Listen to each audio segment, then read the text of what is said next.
During Memorial Day weekend on Sunday, May the 28th, 1995, in Arizona's Tonto National Forest, the last thing anyone expected to see crashing through the woods was a 48-foot, 10-ton, 18-wheeler truck. But that was exactly what would happen that day, and the circumstances surrounding that bizarre event would be even stranger. 29-year-old Devin Eugene Williams was a long-distance truck driver working at Flint Hill Transportation, often hauling produce from the Midwest to the West Coast. Devin was a happily married father of 3 children, raising his family in America's Kansas. He was looking to the future, and the couple had recently purchased a new home, which they were currently in the process of making plans of things to do around the house. His wife would later say it was probably the happiest point in their married life, and Devin loved spending as much time with his family as possible. In fact, one co-worker would describe him as a pleasant and patient man. The only time he ever got irritated was when he had to wait around, keeping him away from his family for longer than he needed to be. 5 days prior to the incident in the forest, Williams left his residence in Kansas and headed west. He was familiar with this route. In fact, it was a route he had taken many times before. It should have been a straightforward job for him, and soon he should be back home with his family. Devin delivered his load in California on schedule. He picked up the loads for the return trip and checked in as planned with his boss. His boss did not recall anything out of the ordinary about their conversation. Everything indicated that it was a normal trip. He was on time and everything was going well. On Saturday, May the 27th, he arrived in Kingman, Arizona. He stopped once again to phone his boss.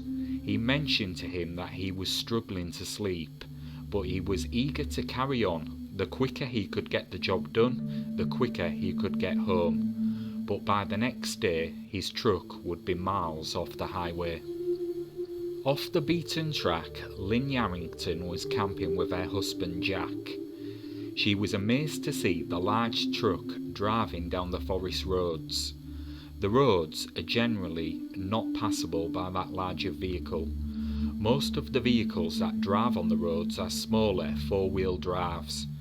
The truck thundered back and forth several times that morning. 2 other campers had a close encounter with the truck. It drove towards them and nearly ran them over. They were forced to put their vehicle in reverse until they could get out of its way. The driver never looked at them. It was as if they weren't there.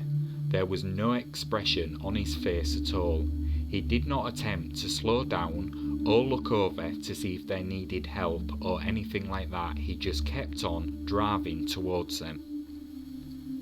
Later in the afternoon, a report came to the local deputy about a truck stuck in the forest. Like everyone else, he was baffled as to how such a large vehicle could end up in the location it was. The deputy went to investigate the vehicle. He discovered the truck stuck in deep mud within a meadow.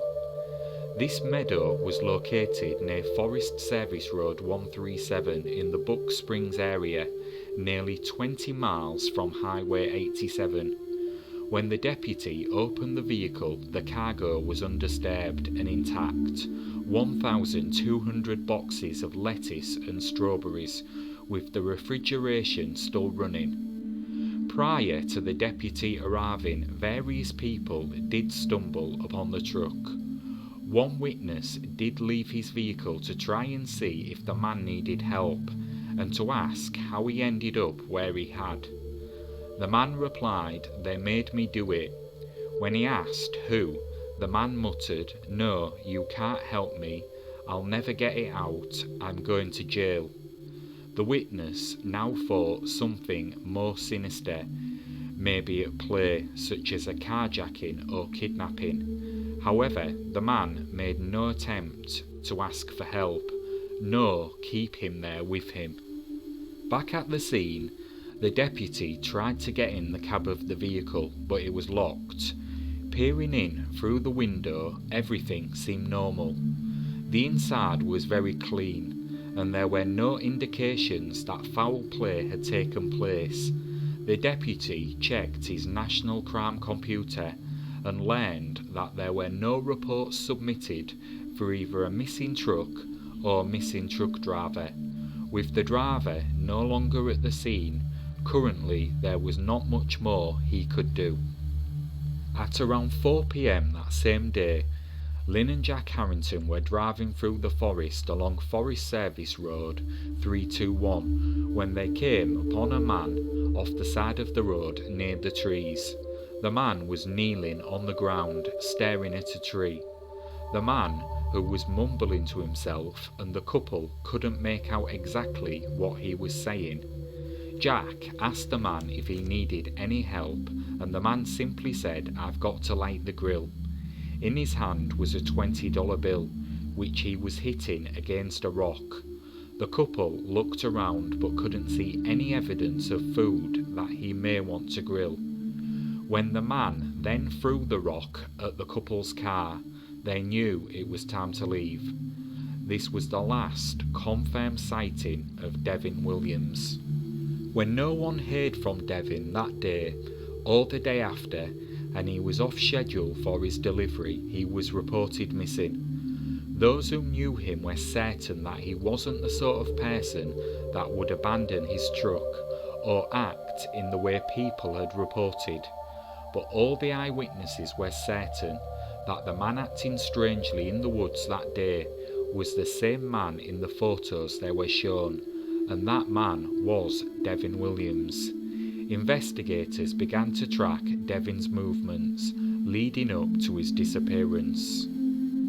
A search was organised to search for Williams using foot patrols, search dogs as well as volunteers, but nothing was found.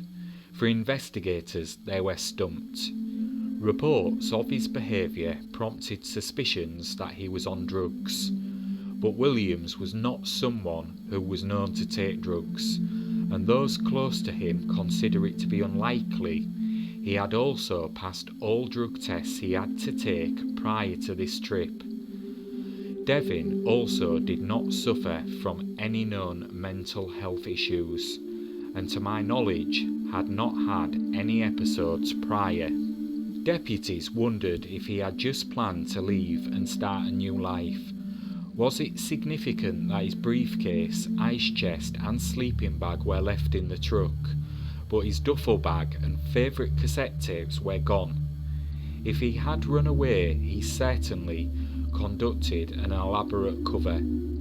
His erratic behaviour would have had to have been an act. His wife did not believe it to be the case, and neither did others who knew him. But what happened to him that day remained a mystery, or at least it did for another 2 years.